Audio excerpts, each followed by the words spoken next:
हाँ जी क्लास, अब very good evening.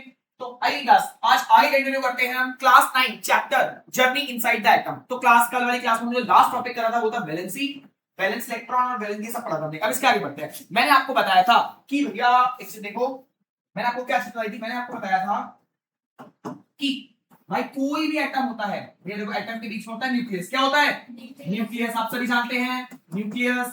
Nucleus के बाद के shell, L shell, M shell और एन शेल, ये शेल्स होते हैं। अब एटम्स के शेल्स में इलेक्ट्रॉन जो होते हैं मूव करते रहते हैं। अब आपको पता है भैया के शेल में 2 इलेक्ट्रॉन्स होते हैं, एल शेल में भैया 8 होते हैं। पूरा होने के एम 10, इनको पूरा होने के लिए 8 शेल चाहिए होते हैं। कितने शेल चाहिए होते हैं? 8। ठीक है। अब कोई भी एटम, कोई भी एटम अगर उसको स्टेबल रहना है तो उसको अपने ऑक्टर पूरे करने पड़ते हैं, मतलब उसको अपने शेल्स पूरे करने पड़ते हैं। चाहे एक शेल पूरा करे, चाहे 2 शेल पूरा करे, चाहे 3 शेल पूरा करे, चाहे 4 शेल पूरा करे, कितना मर्जी शेल पूरा करे, लेकिन शेल पूरे होने चाहिए। फॉर एग्जांपल अगर हम बात करें, हमने 1 से लेकर 18 तक एटॉमिक नंबर याद कर थे। हाँ भैया, तो भाई क्लोरीन का एटॉमिक नंबर होता है 17। क्लोरीन का एटॉमिक नंबर होता है 17। अब भैया बीच में न्यूक्लियस, यहाँ पे 2 आ जाएंगे। 17 में 2 है, कितने बचे? 15। अब यहाँ पे 8 लेंगे, 2 3 4 5 6 7 8 10 हो चुके हैं। ठीक है, अब कितने बचे? 7। 1 2 3 4 5 6 7। अब भैया इसके बाहर के सेल को पूरा होने के लिए कितने चाहिए होते हैं? 8। कितने चाहिए होते हैं? 8। तो भैया इसको अपने आप को पूरा करने के लिए एक किसी से लेना पड़ेगा, तभी ये स्टेबल हो पाएगा, तभी स्टेबल हो पाएगा। ये जो हमारा क्लोरीन है भाई, क्लोरीन का एटॉमिक नंबर होता है 17। भाई इसके पास भाई पहला शेल पूरा है, दूसरा शेल पूरा है, लेकिन बाहरी शेल इसका पूरा होना चाहिए। बाहरी शेल इसका पूरा, वो हमें अंदर वाले शेल से मतलब नहीं है। अंदर 2 शेल हो, 3 शेल हो, 4 शेल, चलो हमारे शेल हमें अंदर से मतलब नहीं है, हमें सिर्फ बाहरी शेल से मतलब है। भाई बाहरी शेल पूरा होना चाहिए, बाहरी शेल पूरा होना चाहिए। अब इस बाहरी शेल को पूरा करने के लिए क्या करते हैं? कंबाइन हो जाते हैं। ये भैया दूसरे एटम्स के साथ, दूसरे एटम्स के साथ मिल जाते हैं और मॉलिक्यूल्स बनाते हैं। क्या बनाते हैं? मॉलिक्यूल्स। तो मैंने आपको बताया था भाई देखो, अब इसको एक किससे लेना पड़ेगा, तो उसके ऊपर 1 माइनस का साइन लग जाएगा और ये इसकी वैलेंसी हो जाएगी। क्या हो जाएगी? वैलेंसी। मतलब भैया इसने कितना शेयर करा, कितना लिया, कितना दिया, ये सब वैलेंसी कहलाता है। क्या कहलाता है? वैलेंसी। अब जो इसका सबसे बाहरी शेल होता है इसको बोलते हैं वैलेंस शेल। क्या बोलते हैं? Valence shell. कोई दिक्कत? कोई दिक्कत? भाई अभी इतना कल वाली क्लास में बता, पीछे वाली वीडियो देख सकते हैं, मैं बस रिकैप करा रहा हूं आपको। पीछे वाली वीडियो में एक एक चीज बहुत आराम से बताई है। आज इसके आगे बढ़ते हैं। देखो हाँ जी, हमने वैलेंस शेल के बारे में देख लिया था, और वैलेंसी देखिए, वैलेंस के बारे में देखा था, वैलेंस इलेक्ट्रॉन के बारे में देखा, आगे देखते हैं। अब यहां से कंटिन्यू कर रहे हैं हम। If the outermost shell of an atom has 8 electron, it is called octet. भाई अगर किसी एटम के सबसे बाहरी शेल में 8 इलेक्ट्रॉन्स पूरे हो जाते हैं, भैया देखो दो, पहले शेल में तो 8 नहीं आ सकते, पहले शेल में तो 8 नहीं आ सकते, पहले शेल में से 2 आ सकते हैं। ठीक है, अगर किसी एटम के बाहरी शेल में, पहले शेल को मिलाकर बाहरी शेल में 8 इलेक्ट्रॉन्स हो जाएं, तो हम बोलते हैं भैया वो, उसको ऑक्टर बोला जाता है। क्या बोला जाता है? ऑक्टर। अब it has been observe that element with complete octet of electrons, 8 electrons or 2 electrons in the case of helium and in their valence shell are largely unreactive and more stable। तो ये यहाँ पे क्या बोला गया? यहाँ पे बोला गया है, ये साइंटिस्ट ने ये देखा कि जिन एटम के लास्ट में, जिन एटम के लास्ट वाले शेल पूरे होते हैं, ऑक्टल पूरा होता है, हीलियम को छोड़ के, हीलियम में 2 होते हैं, हीलियम को छोड़ के, हाइड्रोजन हीलियम को छोड़ के भैया सबके उसमें 8 ही होते हैं। ठीक है, हाइड्रोजन का 1 एटॉमिक नंबर होता है, हीलियम का 2 एटॉमिक नंबर होता है, तो पहले शेल पूरा कर देता है। इसके अलावा जितने भी एटॉमिक नंबर है भाई बाहरी शेल पूरा होना चाहिए। हमने क्या देखा? हमने देखा साइंटिस्ट ने ये ऑब्जर्व करा कि जिन भी एटम का ऑक्टर पूरा है, जिन भी एटम का ऑक्टर पूरा है वो ज्यादा स्टेबल है, वो अनरिएक्टिव है और स्टेबल है। तो मैंने यही बात आपको बताई थी, किसी भी एटम को स्टेबल रहने के लिए अपने ऑक्टर को पूरा करना पड़ता है। किसी भी एटम को स्टेबल रहने के लिए अपने ऑक्टर को पूरा करना होता है, ये बात आप याद रखेंगे। ठीक है बच्चे। अब on the other hand atom with incomplete valence shell are usually more reactive, such element lose or gain or share electrons to complete their octet। और भाई उसी उल्टे हाथ पर अगर कोई एटम ऐसा है जिसका ऑक्टर पूरा नहीं है, तो वो ज्यादा रिएक्टिव होगा, स्टेबल नहीं रह पाएगा, वो स्टेबल नहीं रह पाएगा। तो इसीलिए जो एटम्स होते हैं वो अपने एलिमेंट्स को भैया लूज कर देते हैं या गेन कर लेते हैं। लूज का मतलब अपने एटम्स जिसके पास फालतू होते हैं वो दे देते हैं किसी को। जैसे मान लो सोडियम है, सोडियम का एटॉमिक नंबर 11 होता है, भाई पहला शेल में 2 हो जाएंगे, दूसरे में 8 हो जाएंगे, तीसरे शेल एक एक्स्ट्रा है, उसपे एक एक्स्ट्रा उसपे है, तो वो एक किसी को दे देगा।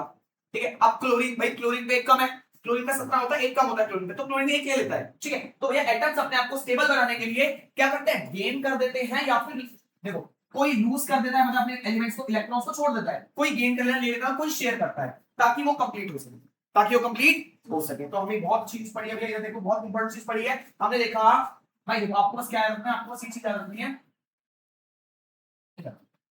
हाँ, atom need to complete their octet, complete their outer shell, their outer shells to become stable, to become stable। तो भैया हमने क्या चीज पढ़ी, हमने पढ़ा भैया जो एटम्स होते हैं उनको अपने आउटर शेल को पूरा करना पड़ता है स्टेबल रहने के लिए। क्लियर? ये बात किसको समझ नहीं आई?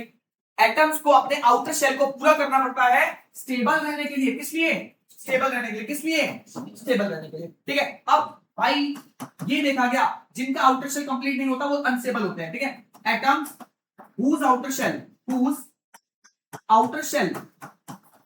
is not complete, they are not stable, is not complete, they are usually not stable। वे जिनके आउटर मोस्ट सेल पूरे नहीं होते वो स्टेबल नहीं होते हैं। अब अपने आउटर मोस्ट सेल को पूरा करने के लिए क्या करते हैं वो भैया? एटम्स गेन, लूज और share electrons to complete their outer shell, भैया आउटर शेल को पूरा करने के लिए, अपने आउटर को पूरा करने के लिए वो गेन करते हैं, लूज करते हैं या फिर शेयर करते हैं। बस मैंने तीन चीजें बताई, बहुत बेसिक चीज है। मैं किसी 6th क्लास के बच्चों को बताऊंगा वो भी समझ जाएगा।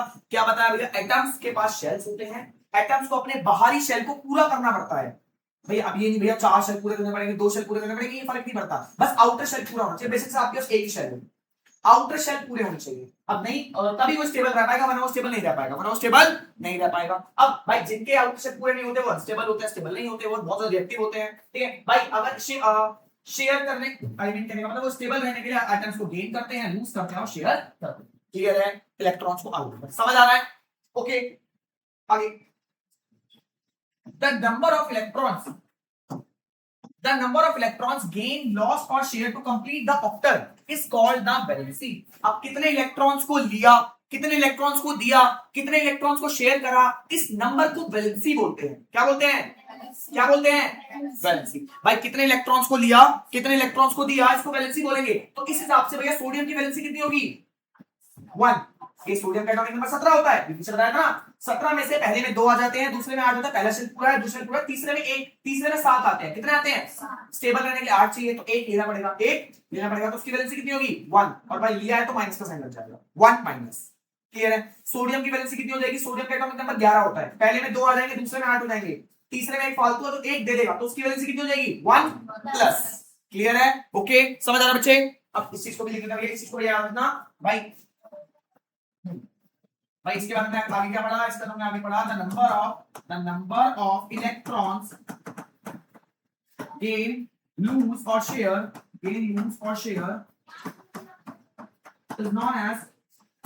is known as valency. क्या बोलते हैं? Valency.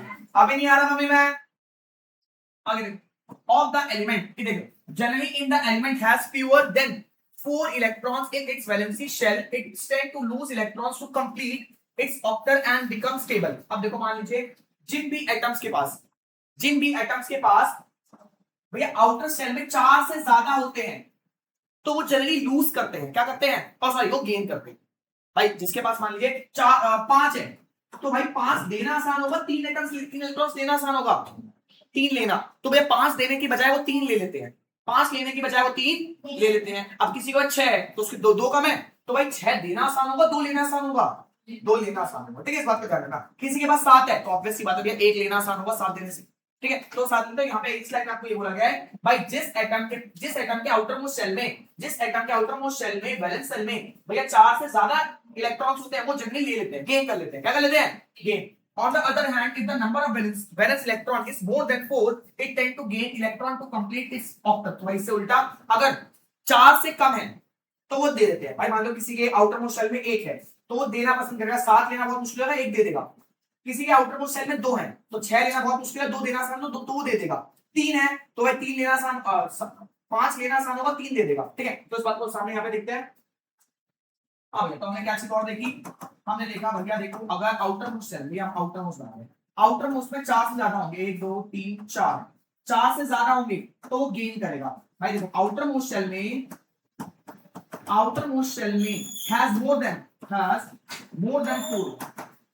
Then 4 electron then atom gain electrons, gain electrons. भैया एटम इलेक्ट्रॉन्स को गेन कब करेगा? जब आउटर मोस्ट शेल में 4 से ज्यादा इलेक्ट्रॉन्स होंगे, आउटर मोस्ट शेल में 4 से ज्यादा इलेक्ट्रॉन्स होंगे तब वो गेन करेगा। इस बात का ध्यान रखना, कोई दिक्कत? अब सेम इससे उल्टा, सेम इससे उल्टा बात करें कि भैया अगर मान लो आउटर मोस्ट सेल में भैया 4 से कम है तो वो दे देगा, लूज कर देगा, ठीक है। Outermost cell, if outermost shell have less than 4 electrons, then it gain, then wait रुक जाओ, then it lose electrons। भैया 4 से कम होंगे तो लूज हो जाएंगे, 4 से कम होंगे तो लूज हो जाएंगे, ठीक है। क्लियर है बच्चे? क्लियर है, बहुत बढ़िया। आगे देखते हैं, अब आगे देखते हैं बच्चे। Next, for example the electron configuration of sodium. भाई सोडियम का एग्जांपल रखा है 281, तो उसके भाई बाहरी शेल में 1 है, तो भाई 4 से कम है तो क्या करेगा? दे देगा। 4 से कम है तो दे देगा, ठीक है भैया। It can get an octet by losing 1 electron. अगर भाई ये 1 दे देगा तो भाई इसका ऑक्टर पूरा हो जाएगा, इसका ऑक्टर पूरा हो जाएगा। भाई हमें ये लालच नहीं है कि हमारे बहुत सारे शेल हो, हमें ये लालच है जो भी शेल, जितने भी शेल हो पूरा हो, जितने भी शेल हो पूरे हो, ठीक है बच्चे। आगे, therefore it's valency combined combining capacity is 1। on the other hand oxygen has electronic configuration 2 6। तो भाई ऑक्सीजन की बात करें तो उसकी इलेक्ट्रॉनिक कॉन्फ़िगरेशन भैया, ऑक्सीजन का एटॉमिक नंबर 8 होता है, पहले में 2 आते हैं, दूसरे में 6 आते हैं, तो भैया 2 लेना आसान होगा इसके लिए, तो ये 2 ले लेगा। It has 6 valence electron, therefore it can gain 2 electron to attain octal, its valency is 2। the electronic configuration of carbon is 2 और 4। अब देखो कार्बन की बात करते हैं। अब भैया कार्बन का एटॉमिक नंबर होता है 6, तो कार्बन के जो आउटर मोस्ट शेल है उसमें 4 इलेक्ट्रॉन होते हैं, तो भाई 4 दे या 4 ले? अबे 4 देगा या लेगा? तो भाई शेयर करेगा। क्या करेगा? 10th क्लास में पूरा चैप्टर है कार्बन के ऊपर। भाई कार्बन बहुत सारे बॉन्ड बनाता है शेयर की वजह से। ये ना तो देगा ना तो लेगा, भाई ना तो गेन करेगा ना तो लूज करेगा, ये शेयर करेगा। क्या करेगा? शेयर। समझ रहा है? समझ रहा है? तो भाई ये थोड़ा सा has 4 valence electron and cannot easily gain or lose them, therefore it can share 4 electrons with other atoms, complete its octal। thus the valency of carbon is 4। some compounds appear to widely than usual valency rule about which we learn in higher grades। तो भैया इसके बारे में higher grades में पढ़ेंगे, carbon के बारे में हायर ग्रेड्स में। जैसे मैंने बताया 10th क्लास से पूरी चैप्टर है कार्बन के ऊपर, बहुत बड़ा चैप्टर है और बच्चों को काफी डिफिकल्टी आती है, बट टेंशन बहुत इजी आएगा। तो आपको ये समझ आया भैया? आपको ये समझ आया? भाई जिसके पास 4 से ज्यादा होंगे वो गेन करेंगे, जिसके पास 4 से ज्यादा होंगे वो गेन करेंगे, जिसके पास 4 से कम होंगे वो लूज करेंगे, ठीक है। अब जिनके पास 4 होंगे, भाई जिनके पास 4 होंगे, ठीक है, if the outermost shell have 4 electrons, then it neither gain or lose, it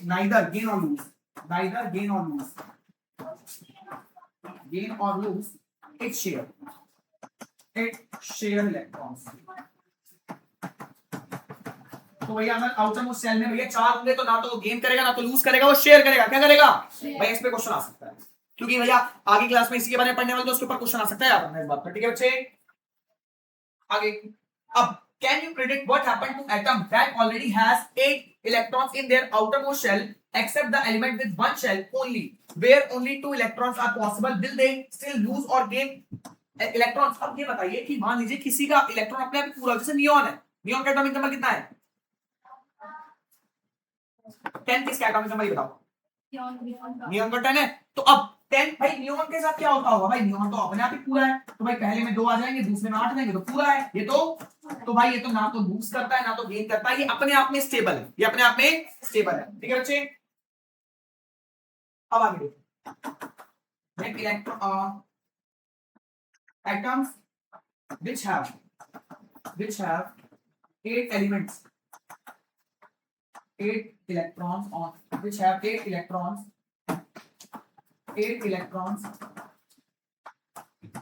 then they do not lose, gain or share,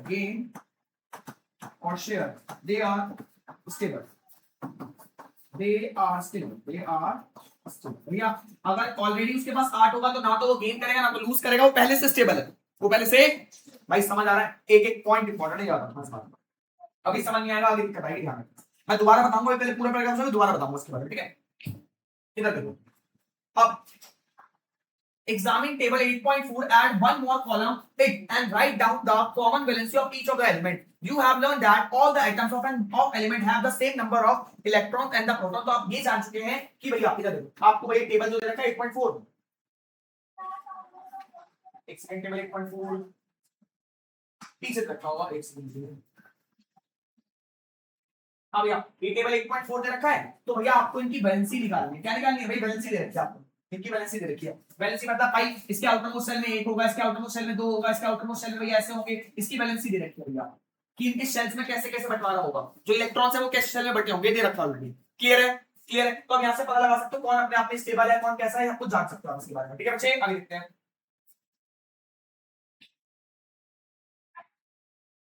हाँ तो अब आप सभी ये जानते हैं कि भैया एक एटम में भैया नंबर ऑफ इलेक्ट्रॉन्स किसके बराबर होता है एक एटम में नंबर ऑफ इलेक्ट्रॉन्स किसके बराबर होते हैं नंबर ऑफ प्रोटॉन्स के आपको पता है इलेक्ट्रॉन्स और प्रोटॉन्स बराबर होते हैं बराबर होंगे नंबर ऑफ प्रोटॉन्स के यानी एटम में जितने इलेक्ट्रॉन्स होते हैं उतने ही उसमें प्रोटॉन्स भी होते हैं तो बता चुका मैं आपको बता चुका आगे देखते हैं next which is equal to its atomic number can you say the same regarding the number of the neutrons to scientists have observed that atom of the same element can have different number of neutrons what effect does this difference have on the properties of the atom let us find out अब देखो भैया हम ये तो जानते हैं कि किसी भी एटम के अंदर भैया इलेक्ट्रॉन्स और प्रोटॉन्स बराबर होते हैं प्रोटॉन्स के जानते हैं हम नहीं जानते हैं लेकिन न्यूट्रॉन्स का क्या भैया तो भाई न्यूट्रॉन्स के साथ ऐसा नहीं होता है साइंटिस्ट ने ये देखा कि भैया न्यूट्रॉन्स भैया ज्यादा भी हो सकता है कम भी हो सकता है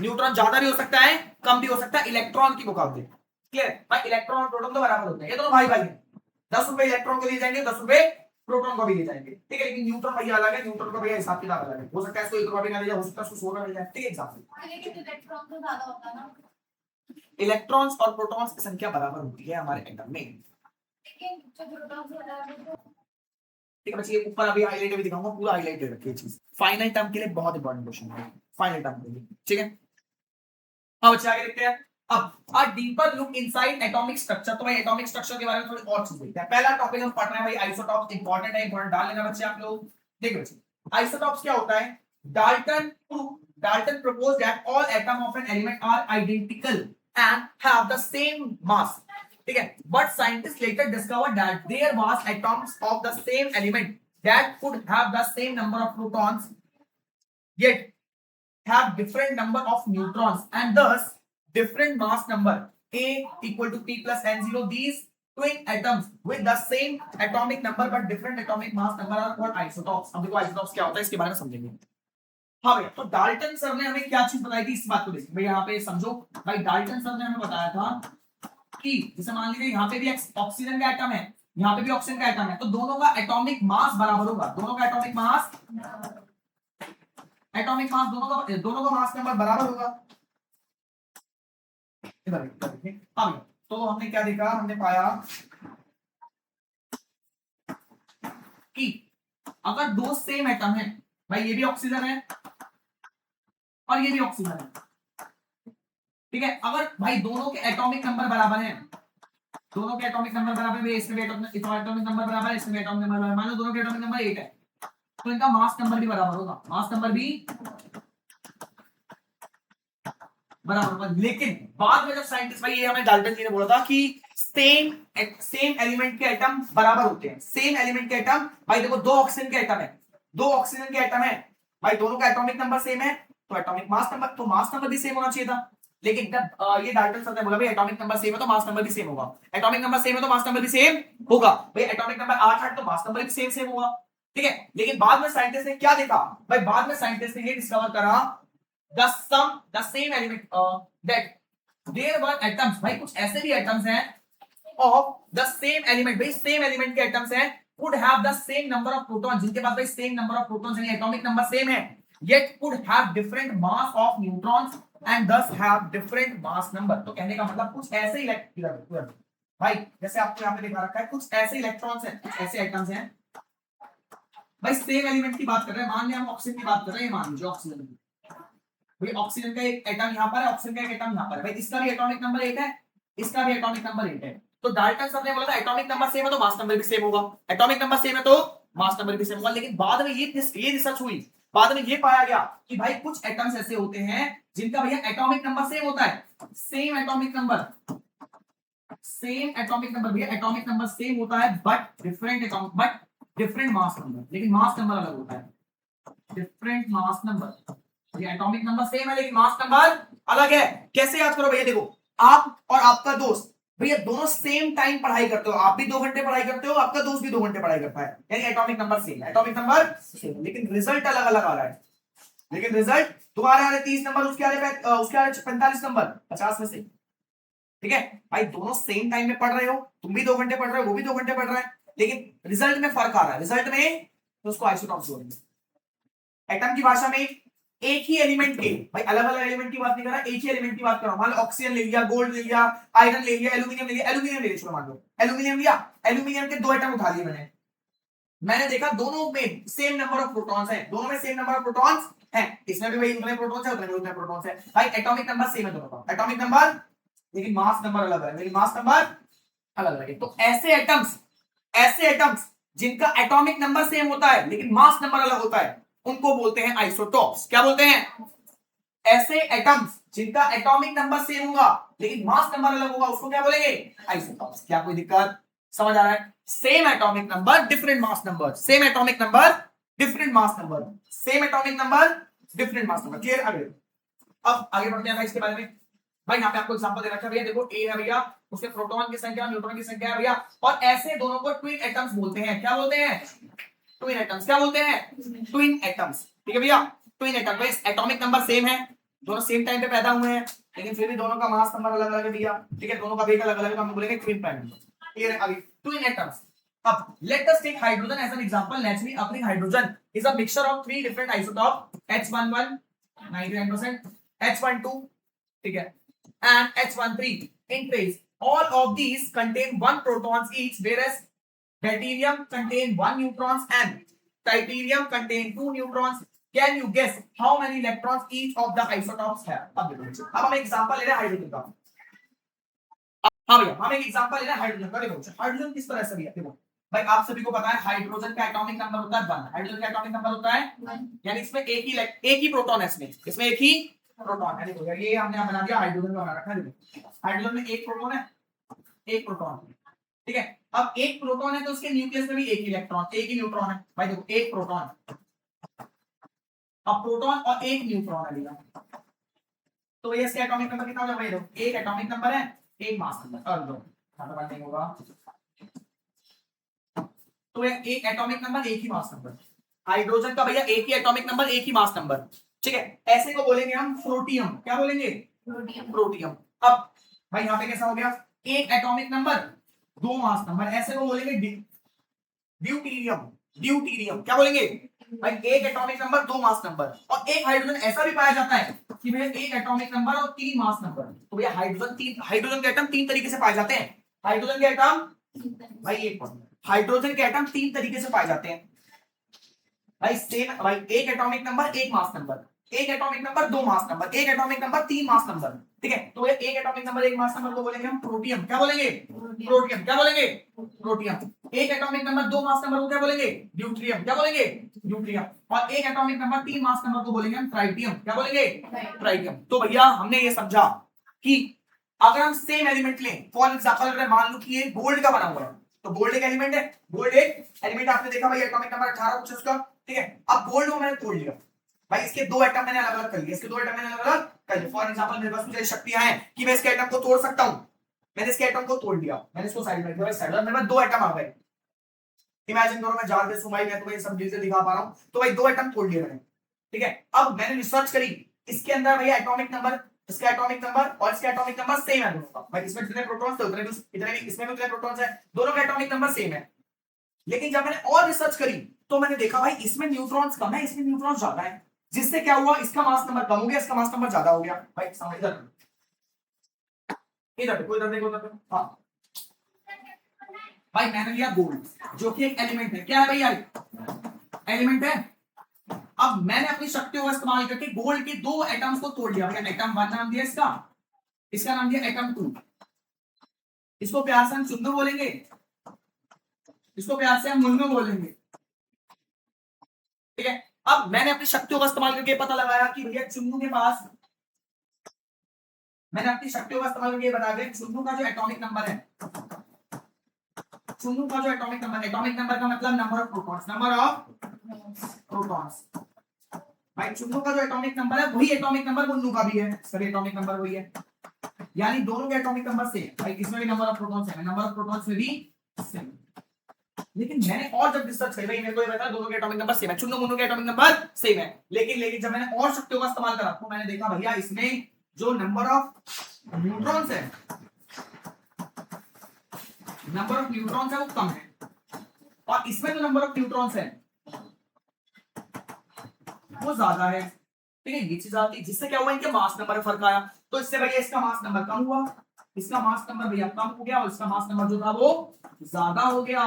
तो ये दोनों जो है चुन्नू मुन्नू जो है ये क्या है, आइसोटॉप्स हैं। ये क्या है, आइसोटॉप्स। आइसोटॉप्स क्यों है, आइसोटॉप्स कौन होते हैं, जिनका सेम एटॉमिक नंबर होता है, सेम एटॉमिक नंबर होता है, लेकिन but different atomic, but different mass number होता है, बट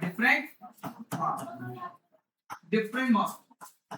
तो इसलिए ये दोनों चुन्नू और मुन्नू क्या थे, चुन्नू और मुन्नू आइसोटॉप्स थे। क्या थे, आइसोटॉप्स। अब चुन्नू मुन्नू का समझ आया आइसोटॉप्स के बारे में, एटॉमिक नंबर सेम होगा, मास नंबर अलग होगा। पहले इसको अच्छे से दिमाग में फिट कर लो, फिर आगे बढ़ते हैं फास्ट।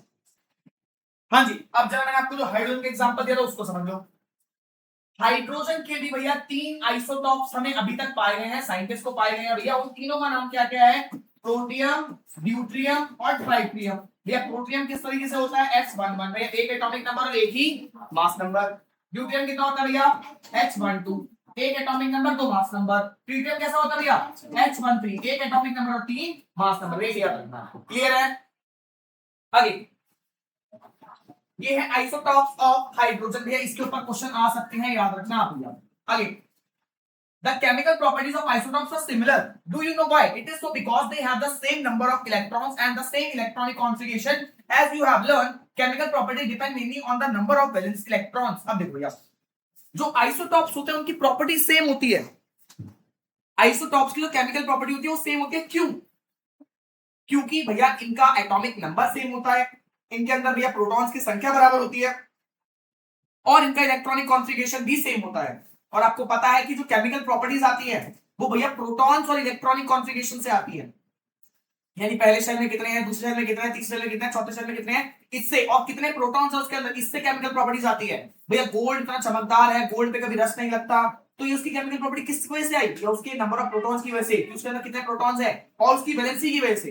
क्लियर, ये बात याद रखना, वेरी इंपॉर्टेंट टॉपिक है भैया। क्वेश्चन लिख लेना, व्हाई, क्वेश्चन लिखेंगे आप। हाँ बच्चे, क्वेश्चन है आपका, why isotopes have same chemical properties. Isotopes have same chemical property. भैया सेम केमिकल प्रॉपर्टीज क्यों होती है, तो उसके पीछे कारण है भैया इलेक्ट्रॉन सेम होते हैं, इलेक्ट्रॉनिक कॉन्फ़िगरेशन सेम होता है। ठीक है, आगे बढ़ते हैं। अब all the isotopes will have the same chemical properties although they different in physical properties, for example boiling and melting point. भैया केमिकल प्रॉपर्टीज तो सेम होती है लेकिन फिजिकल प्रॉपर्टी अलग अलग होती है। ठीक है, फिजिकल प्रॉपर्टी, और क्योंकि फिजिकल प्रॉपर्टी जो होती है वो हमारी मास नंबर से आती है। किससे आती है, chemical property, atomic chemical property आपके एटॉमिक नंबर से आएगी, और फिजिकल प्रॉपर्टी हमारी मास नंबर से आएगी। ठीक है, आगे देखते हैं। Next, similarly carbon has 3 isotope. Carbon के भी 3 आइसोटोप पाए हैं, 612, 613 और 614। ठीक है, each of these has 6 protons and 6 electrons. C6 is the most abundant isotope in nature. You have not that these 3 isotopes different in terms of numbers of neutrons in them. अब देखो, आपको बोल रखा है कि भैया कार्बन के भी 3 आइसोटोप्स में 6 12 6 13 6 14, तो इस तरीके से होता है, इसके बारे में आपको बता रखा है। Let us learn about essential same isotopes की नंबर डिग्री। तो भैया हमने आइसोटोप्स के बारे में समझ लिया। आइसोटोप्स क्या होता है, एटॉमिक नंबर सेम होगा, एटॉमिक मास डिफरेंस होगा। एटॉमिक नंबर सेम होगा, एटॉमिक मास डिफरेंट होगा, समझ लिया हमने। भैया एक हाइड्रोजन के बारे में पढ़ा, प्रोटियम, ड्यूट्रियम और ट्राइट्रियम, तो इनके बारे में आपको याद रखना है। हमने कार्बन के बारे में पढ़ा।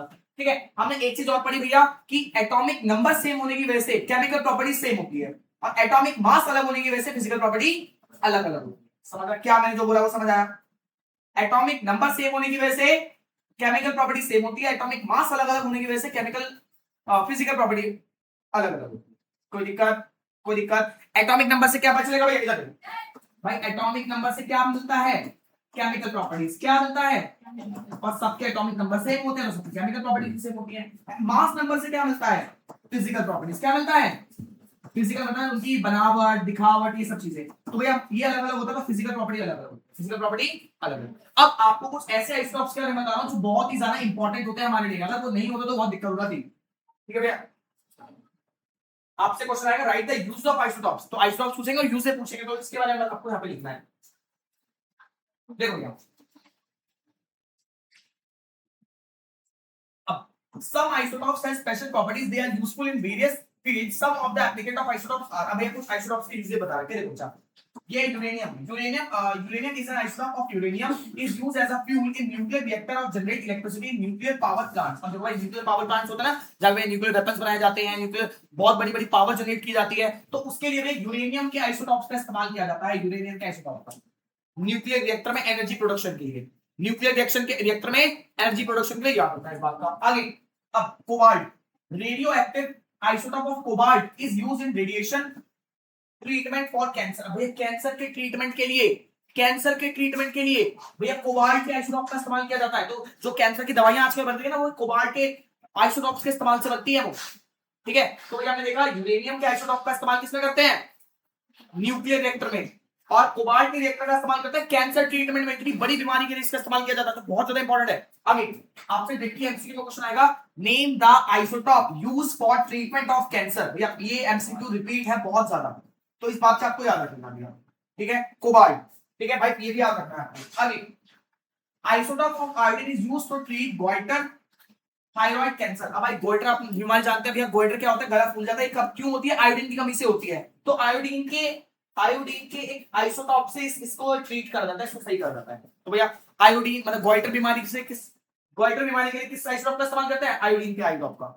क्लियर है, तो आपको भैया चार, अब चौथा देखते हैं, isotope of carbon is used in archaeology and geology to determine the age of ancient fossil and artefact. तो आप जानते हैं भैया आजकल ऐसी टेक्निक्स आ गई है कि हम किसी पत्थर से या किसी भी फॉसिल से बता सकते हैं वो कितना साल पुराना है। तो इसमें इस्तेमाल किया जाता है भैया कार्बन के आइसोटॉप्स का। तो भैया आपने आइसोटॉप्स के चार यूज देखे, पहला रेडियो एक्टिव न्यूक्लियर प्लांट्स में, दूसरा कैंसर की बीमारी में, तीसरा गोइटर के इलाज में, और चौथा भैया एजिंग मतलब ओल्ड फॉसिल्स की एज वगैरह बताने के लिए। ये चारों बहुत इंपॉर्टेंट, याद रखिएगा। सामने समझ आ रहा है, क्लियर है, ओके। आगे भाई मैं अभी बीच में क्वेश्चन पूछूंगा, ध्यान रखना इस बात का भाई। आइसोटॉप समझ गए क्या होता है, आइसोटॉप के यूज बता रखे हैं भैया। रेडियो एक्टिव मतलब जो रेडियो एक्टिव प्लांट्स होते हैं, न्यूक्लियर प्लांट्स होते हैं, वहां पे किसका इस्तेमाल होता है भैया, वहां पे इस्तेमाल होता है यूरेनियम का। ठीक है, कैंसर के ट्रीटमेंट में किसका इस्तेमाल होता है भैया, कैंसर के ट्रीटमेंट में इस्तेमाल होता है कोबाल्ट का। ठीक है, और गोइटर नाम की बीमारी में किसका इस्तेमाल होता है भैया, आयोडीन का। ठीक है, और आर्कियोलॉजी में एज वगैरह बताने के लिए कोई चीज कितनी पुरानी है उसमें किसका इस्तेमाल होता है, कार्बन का। किसका, क्या कोई दिक्कत है, इंपॉर्टेंट चीज है, टिक कर लो उसको। हाँ हाँ बच्चे, एक क्वेश्चन आया मेरे सामने कि भैया ऑक्टर क्या होता है, एक बार देख लीजिए। हमने ये देखा था कि एटम्स को, ये देखो ये एटम है हमारे पास, पहले वाले को छोड़ के, पहले वाले को, क्योंकि पहले वाले में दो चाहिए होते हैं, सभी को अपने बाहर आउटर मोस्ट सेल पूरे करने होते हैं। पहले वाले को छोड़ के सभी को अपने आउटर मोस्ट सेल पूरे करने होते हैं, और अपने आउटर मोस्ट सेल को पूरा करके उनको 8 इलेक्ट्रॉन चाहिए होते हैं। कितने इलेक्ट्रॉन्स, 8। अब भैया 8 चाहिए होते हैं। इन 8 इलेक्ट्रॉन्स की अवेलेबिलिटी को, तो availability of 8 electrons, availability of 8 electrons in outermost cell except K, in outermost cells except K is known as octal, तो ये देखो K को छोड़कर आउटरमोस्ट सेल में 8 इलेक्ट्रॉन्स का होना ऑक्टर कहलाता है। 8 इलेक्ट्रॉन्स का होना ऑक्टर कहलाता है, बस। ठीक है, तो भैया कोई बैलेंस हो तो बोलेंगे ऑक्टर कंप्लीट है इसका, मतलब 8 इलेक्ट्रॉन्स के कंप्लीट है। भाई किसी में 8 पूरे नहीं है तो आप बोलोगे ऑक्टर कंप्लीट नहीं है, 8 पूरे नहीं है। ठीक,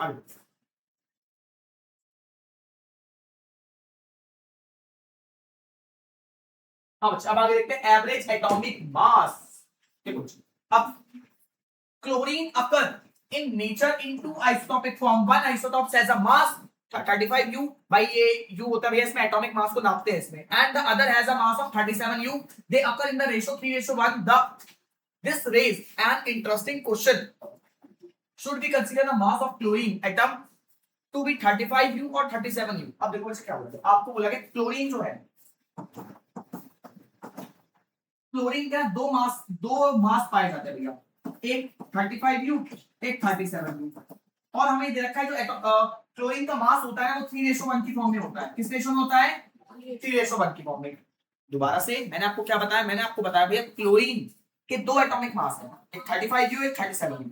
अब ये 3:1 की रेशो में पाए जाते हैं, जो मास होता है वो 3:1 की रेशो में पाया जाता है। तो हम साइंटिस्ट के सामने ये क्वेश्चन आया, कभी भी हम क्लोरीन, हमें कभी भी क्लोरीन के मास का इस्तेमाल करना हो तो हम 35U लेंगे, 37U लेंगे, तो कुछ नहीं करेंगे, इनका एवरेज निकालेंगे। क्या निकालेंगे? एवरेज कैसे निकालेंगे? सामने देखते हैं। ये क्वेश्चन अच्छा है कि भैया हम क्लोरीन का एटॉमिक मास कितना लेते हैं, 35 लेते हैं, 37 लेते हैं, कितना लेंगे? तो देखो भैया, if the atomic mass of natural element is taken as the average mass of all its naturally occurring isotopes, it would be similar arithmetic mean of the mass of the isotope calculated without accounting for the relative abundance of each isotope for chlorine with isotope 35 and 37, the simple average would be। तो भैया देखो क्या होगा, आपको वो लगे हम एक सिंपल एवरेज निकाल लेंगे भैया, 35 और 37 को प्लस 2 से डिवाइड कर देंगे, 36 आ जाएगा हमारे पास। सिंपल आ गया, क्या आ गया भैया? सिंपल। कि अब किस तरीके से इसको सॉल्व करने वाले 35 में। ठीक है, आगे देखते हैं। However, this is done. However, this is not accurately reflect nature since isotopes not occur in equal ratio. The more common isotope 35, 37 constitute of 75, while the other isotope make up 25%. हाँ भैया, तो हमने क्या देखा? हमने देखा भाई ऊपर हमने क्या करा, दोनों को बराबर बराबर रेशियो में दे दिया। भाई इधर रेशियो क्या है? रेशियो समझ में आया भाई। देखो अगर मैं बात करूं कि हमने लिया क्लोरीन, क्लोरीन के हमने बहुत सारे एटम्स देखे, तो ज्यादातर एटम्स जो थे वो 37U वाले थे। ज्यादातर एटम का मास नंबर 37U था और थोड़े बहुत का एटॉमिक मास हुआ 35U था। ठीक है, तो दोनों बराबर बराबर तो नहीं थे भाई, 37 वाले ज्यादा थे, 37 वाले अगर मैं बात करूं 75% थे। भाई मान लो अगर हमने 100 एटम्स को देखा, क्लोरीन के 100 एटम्स को हमने देखा, तो इन 100 एटम्स में से 75 एटम जो थे ना, 75 जो एटम थे भाई, उनका एटॉमिक मास 37U था। और जो बचे हुए 25 थे भैया, इनका एटॉमिक मास भैया 35U था। तो भैया ये सेम रेशो में तो नहीं है भाई, ये ज्यादा रेशो में, वो कम रेशो में। तो अगर रेशो की बात करें तो 3:1 रेशो में होता है। तो अगर हम इन दोनों को बराबर बराबर प्लस कर दे तो ये जो वैल्यू आएगी ना, ये पूरी तरीके से एप्रोप्रिएट नहीं होगी। तो तभी भी कभी भी हम अगर भैया एवरेज निकालते हैं, दो आइसोटॉप्स के एटॉमिक मास का एवरेज निकालते हैं, तो उस केस में भैया हम रेशो को भी कंसीडर करते हैं। किसको? रेशो को। तो अब देखो कैसे करने वाले भैया। तो देखो आपको ये बता रखा कि भाई क्लोरीन के जो ज्यादा, क्लोरीन 37 जो है ना, ये ज्यादा मात्रा में पाया जाता है, और क्लोरीन 35 ज्यादा मात्रा में पाया जाता है, क्लोरीन 37 कम मात्रा में पाया जाता है। The accurate average atomic mass can be calculated by considering their natural abundance. This is called weightage average atomic mass। तो भैया इस केस में हम इसका रेशो भी लेंगे और इसको बोलेंगे weightage average atomic mass, which can be calculated by multiplying the mass of each isotope by the percentage relative abundance and then adding the values as expressed below mathematically। तो इसमें क्या करेंगे, देखो अब 35U वाले कितने थे इधर देखिए, हमारे सामने भैया दो तरह के क्लोरीन के मास है, 35 वाले और 37 वाले, 35 वाले और 37 वाले। अब पहले हमने क्या करता है, इन दोनों को प्लस करके भैया डिवाइड कर देता है, इन दोनों को प्लस करके डिवाइड। अब ऐसा नहीं करेंगे। अब ये 35 वाले कितने परसेंट पाए जाते हैं? 35 वाले 75% पाए जाते हैं। 37 वाले कितने पाए जाते हैं? 35, अरे हाँ, तो 37 वाले कितने पाए जाते हैं भैया? ये पाए जाते हैं 25%। तो हमें पहले जितने पाए जाते हैं भैया उसके परसेंटेज से भी मल्टीप्लाई करना पड़ेगा। अब इसको सॉल्व करके हमारे पास आंसर आएगा, इसके बाद इसको प्लस कर देंगे। तो भैया यहाँ पे सॉल्व करने का आंसर आएगा, देखो 100 आ जाएगा, 100 को 35 से मल्टीप्लाई करेंगे तो आपका समथिंग कुछ जाओ इधर 100 35 को 75 से मल्टीप्लाई कर दो। एक सेकंड में इसका देखो, इधर देखो सबसे पहले क्या करा भैया, 100 अब 35 को 75 से मल्टीप्लाई कर दो, हमारे पास हो जाएगा 2625 प्लस में। अब यहाँ पे नीचे वाले 100 और 100, ठीक है, 35 और 37 और 25 को मल्टीप्लाई कर देंगे, हमारे पास 925 क्या आ जाएगा? 925। सॉल्व करेंगे भाई, डिनोमिनेटर सेम है, 100 कॉमन आ जाएगा, ऊपर नंबर को प्लस कर लेंगे, इसमें प्लस कर देंगे हम 2625 2625 में प्लस कर देंगे हम 925, हमारे पास आएगा 3550, 0 कैंसिल हो जाएगा, तो क्या हो जाएगा 35.5। तो इस तरीके से हमने निकाला है इसको 35.5। ठीक है, हमने क्या सीखा अभी, हमने एक सिंपली करके भाई दोनों कॉमन लेते हैं ना, प्लस करते समय सेम डिनोमिनेटर में इस डिनोमिनेटर को कॉमन लेते हैं। अभी सब नोट इधर हम क्या सीख रहे हैं? हम सीख रहे हैं weightage average atomic mass. Weightage average atomic mass हमने देखा जब हमने आइसोटॉप्स के बारे में पढ़ा। जब हमने आइसोटॉप्स के बारे में पढ़ा तो हमारे सामने क्वेश्चन आया कि भाई एक ही एटम के, जैसे क्लोरीन है भाई, क्लोरीन है, क्लोरीन में कुछ एटॉमिक मास होता है भैया हमारा 35 यू, और कुछ के एटॉमिक मास होते हैं हमारे, सॉरी मास नंबर होते हैं हमारे पास 37 यू। अब किसको ले भैया, किसको कैलकुलेट करें? तो ऐसा तो ये दोनों को प्लस करके कुछ नहीं, तो ऐसा नहीं करेंगे, एवरेज नहीं निकालेंगे।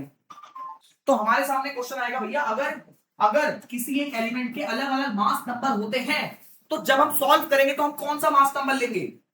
तो उसको निकालने के लिए भैया उन अलग अलग मास नंबर का एक मास नंबर निकालने के लिए हमारे पास एक फॉर्मूला है जिसको क्या बोला गया भैया?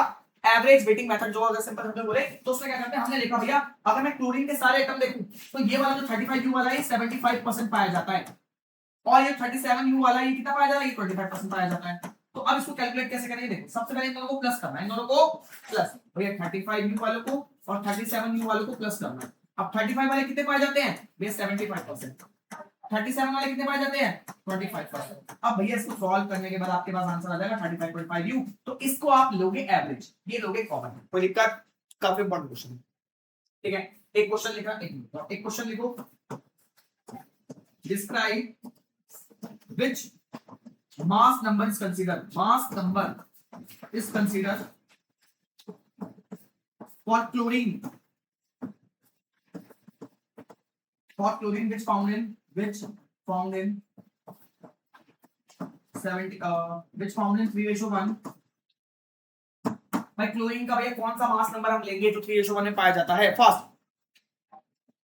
चलिए, विद मास नंबर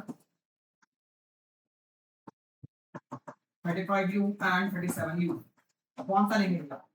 देखो अब एवरेज निकालेंगे लेकिन परसेंटेज से मल्टीप्लाई करेंगे। 35 यू ले लेंगे और ये जितना पाया जाता है उससे मल्टीप्लाई करेंगे, फिर प्लस करेंगे 37 यू दूसरा वाला मास और उसको मल्टीप्लाई करेंगे जितने पाए जाते हैं। ठीक है बच्चे, लिखिए। हाँ जी क्लास आगे देखते हैं। तो ये आपको बहुत तरीके से आना चाहिए, याद रखना इस बात का।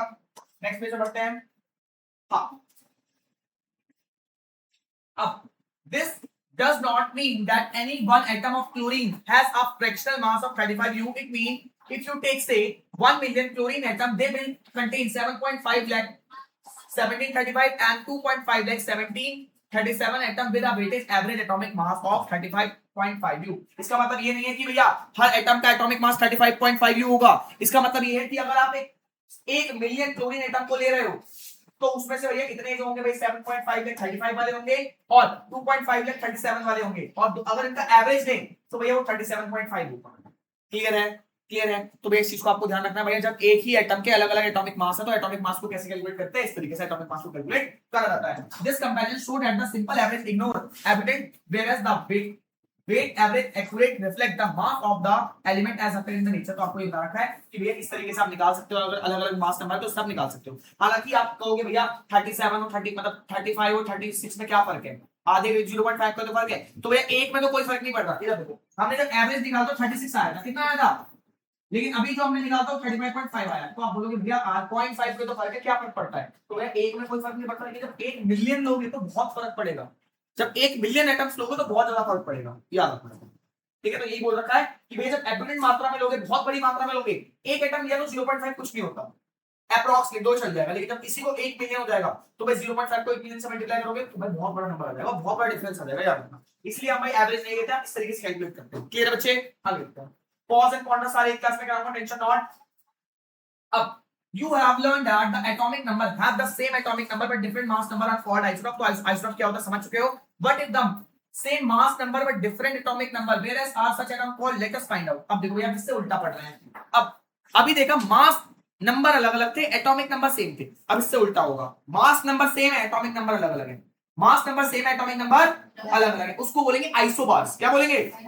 आइसोबार्स। तो भाई आइसोबार्स क्या होता है? Let us consider 3 element calcium, potassium and argon। These elements have different number of protons yet have mass number of 40। This show that the total number of nucleus in their atoms is the same as even they are different elements when atom, अब देखो when atom of different element have same mass number but different atomic number they call to be isobars। तो हम बात करें तो भैया देखो calcium की कैल्शियम, पोटेशियम एंड आर्गन। भैया इनकी बात करें तो देखो बेटा, इन सभी के एटॉमिक नंबर अलग अलग, सभी के एटॉमिक नंबर अलग अलग है, लेकिन सभी का एटॉमिक मास 40 है। इसका भी एटॉमिक मास 40 है, इसका भी एटॉमिक मास 40 है और इसका भी एटॉमिक मास 40 है। क्यों, कैसे भैया? न्यूट्रॉन्स की वजह से। भैया न्यूट्रॉन्स किसी में कम है, किसी में ज्यादा है, इस वजह से, न्यूट्रॉन्स की वजह से। ठीक है, तो ऐसे नंबर जिनका मास नंबर सेम हो, भैया मास नंबर सेम है लेकिन एटॉमिक नंबर अलग अलग, लेकिन एटॉमिक नंबर अलग अलग है, तो ऐसे नंबर्स को हम बोलते हैं आइसोबार्स। क्या बोलते हैं? आइसोबार। ठीक है बच्चा, इसको फिनिश करते हैं। As we end our journey into the structure of the atom, it is important to note that the story does not end here. These explanations of the structure of the atom is still being discovered. Later scientists discovered that even Bohr model was not entirely correct.